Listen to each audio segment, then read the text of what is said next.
Hello বন্ধুরা, চলে এসেছি আবার একটা রান্নার রেসিপি ভিডিও নিয়ে। তো এটা হলো ইঁচড় চিংড়ি আর কি করবো। তো আমাদের মানে এই বছরের প্রথম ফার্স্ট টাইম খাওয়া হচ্ছে। তো আমি যেহেতু আলাদা করে কোনো এক্সট্রা রান্না করি না এই চ্যানেলে ছাড়ার জন্য, আমি যেগুলো রেগুলার বাড়িতে রান্না করি তো সেগুলোই চেষ্টা করি ছাড়ার জন্য আর কি, পোস্ট করার জন্য আর কি। তো যাই হোক, তোমার দেখো আমি তোমার মানে যেভাবে আমরা ঘরোয়াভাবে রান্না করছি সেভাবেই শেয়ার করব, আর একদম হালকা মশলা দিয়ে করব। যেহেতু এখন গরমের সময় বেশি পাকের না, খেলে আর কি শরীর তো খারাপ করবেই, আর খাওয়াটা একদমই উচিত না।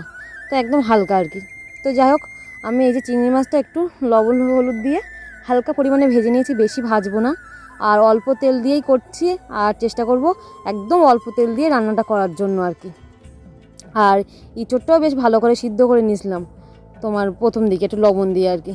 তো যাই হোক, এখন তেল দিয়ে দিয়েছি কড়াইতে। তো কড়াইতে তেলটা আর কি গরম হলেই দিয়ে দেবো আলুগুলো, কারণ আলুগুলো যেহেতু ছোটো ছোটো করে নিয়েছি, আলুগুলো সিদ্ধ করিনি। তো এটা আর কি আলুগুলো একটু বেশি ভাজবো না, হালকা পরিমাণে একটু ভেজে নেব, নিয়ে পরে একটু তরকারির সাথে কষালে না আলুগুলো বেশ সিদ্ধ হয়ে যাবে আর কি। তো যাই হোক, দেখো আমার আলু ভাজা হয়ে গেছে। তো এবার আমি তুলে নেব। একদম বেশি করি না, যেহেতু এটা চন্দ্রমুখী আলু, তো তোমার বেশি ভাজাও লাগে না আর কি।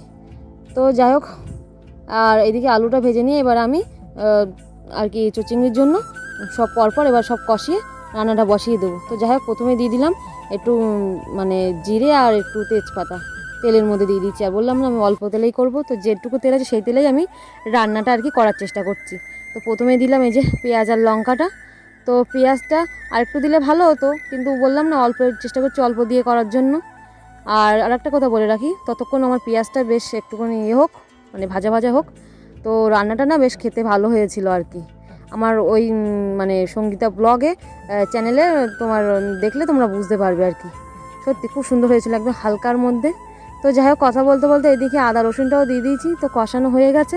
তো এখন দিয়ে দেবো আর কি টমেটোটা দিয়েও টমেটোর সাথে একটু ভালো করে কষিয়ে নেব, কারণ টমেটো যদি কষানো হয় তো কেমন কাঁচা কাঁচা একটা গন্ধ থাকে আর কি।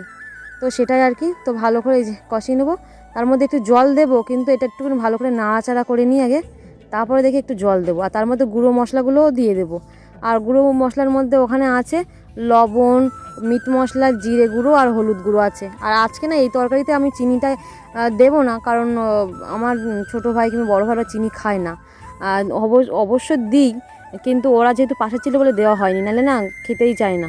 আর চিনি দিতেও ভালো লাগে, আমার অভ্যাস চিনি দেওয়াটা, কিন্তু মা বারণ করলো যে দিস না। তো যাই হোক, তোমার এদিকে দেখো জলটা দিয়ে দিয়েছি, দিয়ে এবার ভালো করে কষিয়ে নেব।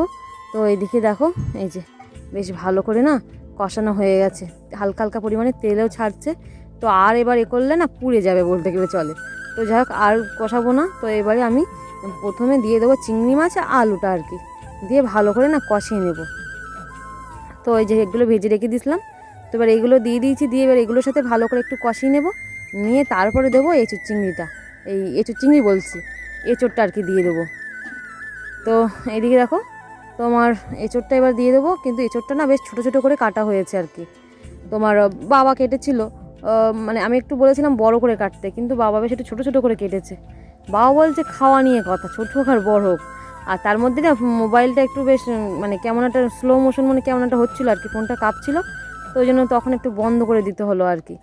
তো যাই হোক, আমি এবার এটাকে ভালো করে কষিয়ে নিই, অনেকক্ষণ ধরে কষিয়ে নেওয়ার পরে তো পরিমাণ মতো আর কি জল দিয়ে দেবো। তো ততক্ষণ একটু ভালো করে কষিয়ে নিই।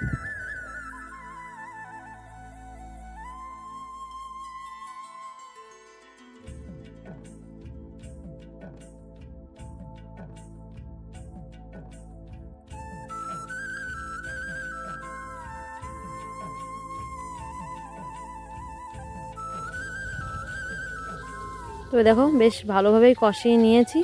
আর যেহেতু এঁচোড়টা বেশ ভালোই সিদ্ধ আছে, মানে সিদ্ধ বলতে একটু মানে অল্প সিদ্ধ করবো ভেবেছিলাম, কিন্তু বেশি সিদ্ধ হয়ে গেছে। আসলে আমি করিনি সিদ্ধটা, মা করে রেখেছিল আর কি। তো যাই হোক, দেখো জল দিয়ে দিয়েছি পরিমাণ মতো। তো ভাবলাম যে একটুকু জল নিয়ে দিই, আর একটু জল দিয়ে দিই, কারণ যেহেতু তরকারিটা তো ফুটবে না। তো এই যে পরিমাণ মতো জল দিয়ে দিয়েছি। তো দেখি এবার একটা থালা দিয়ে না বেশ ভালোভাবে ঢেকে দেবো, মানে তোমার তারপরে আর কি তুলে নেব, মানে একবারই ঢাকা দিয়ে দেখি। তো এই দেখো ঢাকনাটা দিয়ে দিলাম। তো এবার তুলে নেব, দেখি তরকারিটা কতদূর হয়েছে সেটা দেখার জন্য। তো দেখো বেশ হয়ে এসছে, আর এমনি বললাম না যে সিদ্ধ জিনিস, এমনিই আরও সিদ্ধ হয়ে গেছে। তো দেখো এটা দেখে বেশ মানে ভালো লাগছে। আর সত্যি কথা বলতে খেতে খুব খুব সুন্দর হয়েছিল। নিজেরা রান্না করেছি বলে সেরকম ব্যাপার না, কিন্তু একদম হালকার মধ্যে খেয়ে কোনো অসুবিধাও হয়নি। এই গরমের মধ্যে খেয়েছি তা কী হয়েছে। তো যাই হোক দেখো, একদম গা ঘন ঘন করে ঝোল করে নিয়েছি, মানে গা মাখো করে আর কি। তো এবার একটু গরম মশলা দিলাম অল্প পরিমাণে, বেশি দিইনি, যেহেতু গরমে এত মশলা খাওয়া একদমই ভালো না। তো এদিকে দেখো এই যে হয়ে গেছে, নামিয়ে নেব। তো তোমার হ্যাঁ আর একটা কথা, এই আসলে এটা ইঁচড় চিংড়ি এই গরমে খাওয়ার কোনো ইচ্ছা ছিল না, কিন্তু একজন দিয়েছে বাবাকে আর কি, ওই জন্য তোমার রান্না করতে বাধ্য হলাম। তো যাই হোক, আমরা খেয়েছি, আর এইভাবে বাড়িতে যদি ট্রাই করো তো ভালো লাগবে। তো চলো আজকের ভিডিওটা এই পর্যন্তই, আরও একটা নতুন কোনো ভিডিও নিয়ে আসবো। তো আমার রেসিপিটা কেমন হয়েছে অবশ্যই কমেন্ট করে জানাবে, আর লাইক কমেন্ট শেয়ার সাবস্ক্রাইব করবে। তো চলো আজকের মতো টাটা।